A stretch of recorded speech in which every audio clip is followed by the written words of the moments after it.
बच्चे ने भाई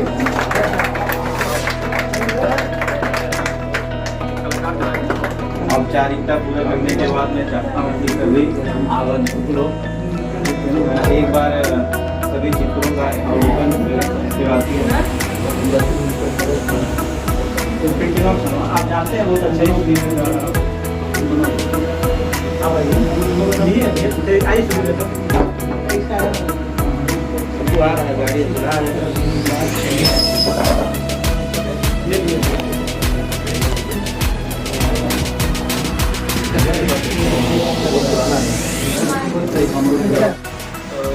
मेरा नाम सुरेश कुमार सौरभ है।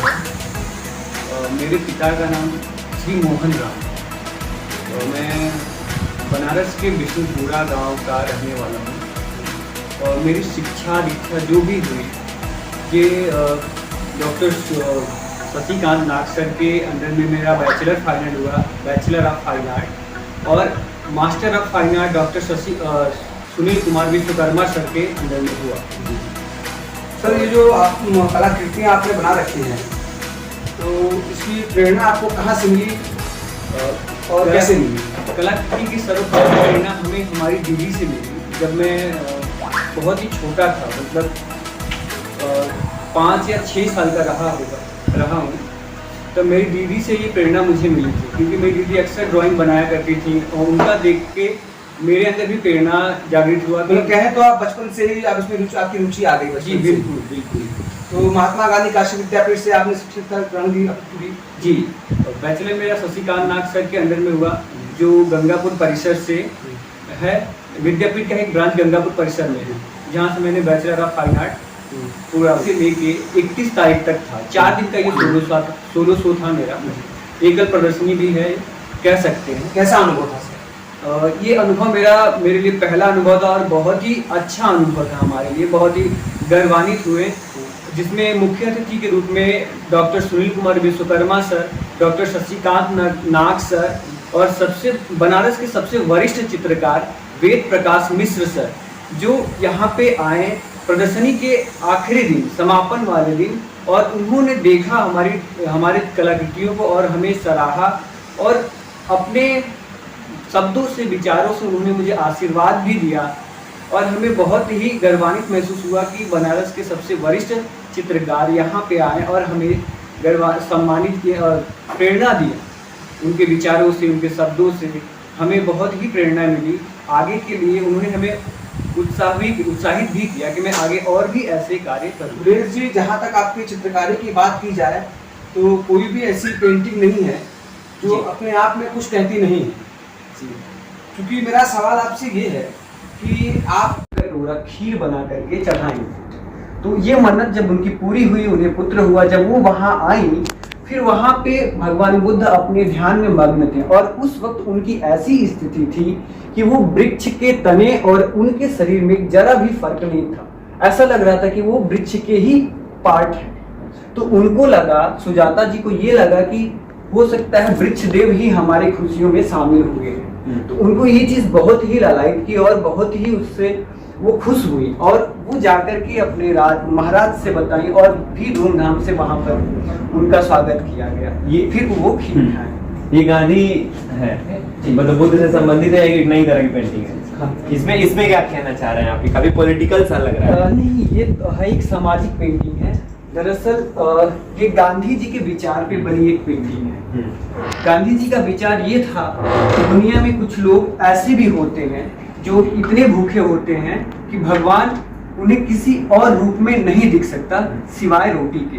तो बस इसी शब्द को हम यहाँ दिखाने के लिए इस बच्ची को दिखाए हैं जो पूरा दिन रेफरेंस, हाँ, पूरा दिन स्ट्रगल करती है, पत्थर तोड़ती है सिर्फ एक रोटी के लिए। और ये जो तना है पेड़ का, ये पूरा स्ट्रगल दिखाता है और ये फल रूपी एक रोटी है। पूरा दिन ये मेहनत करती है सिर्फ एक रोटी के लिए। उस बीच ना इसे कोई धर्म दिखता है, ना कोई जाति दिखती है, ना ही कोई भगवान और ना ही कोई देवता दिखता है। तो इस कहानी का यही तात्पर्य था। और ये बनारस और ऐसा लग रहा है। नहीं, बनारस तो है हमारा, लेकिन इस पेंटिंग का बनाने का तात्पर्य है हमारा आज़ादी, जिसका टाइटल हमने दिया है आज़ादी अवर तब।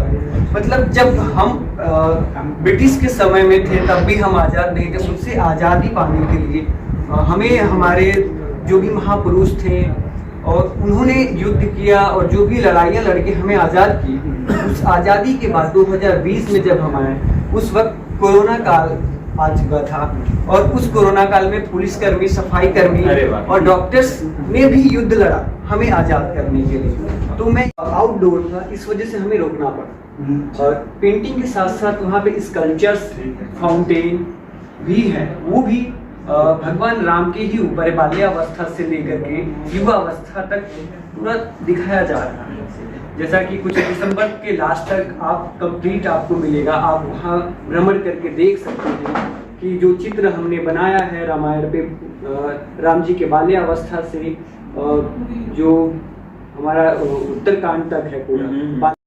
ये काबे के लिए है, लेकिन ज्यादा चित्रकार के लिए भी है। सुनिएगा, अगर कहीं मैं न जन्म लेता, अगर कहीं मैं न जन्म लेता, धरा बनी ये मसान होती। अगर कहीं मैं न जन्म लेता, धरा बनी ये मसान होती। न मंदिरों में मृदंग बजते, न मंदिरों में मृदंग बजते, न मस्जिदों में अजान होते।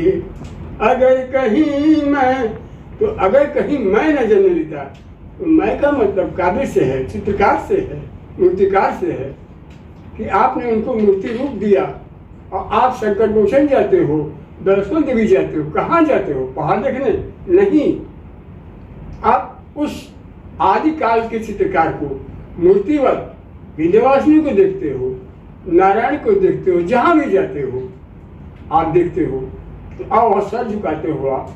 तो इसका देन कौन है? फोक आर्टिस्ट है या आज का आधुनिक है? लेकिन रूप तो दिया चित्रकार ने, मूर्तिकार ने। इसीलिए अगर मैं न जन्म लेता तो धरा बनी ये मसान होती।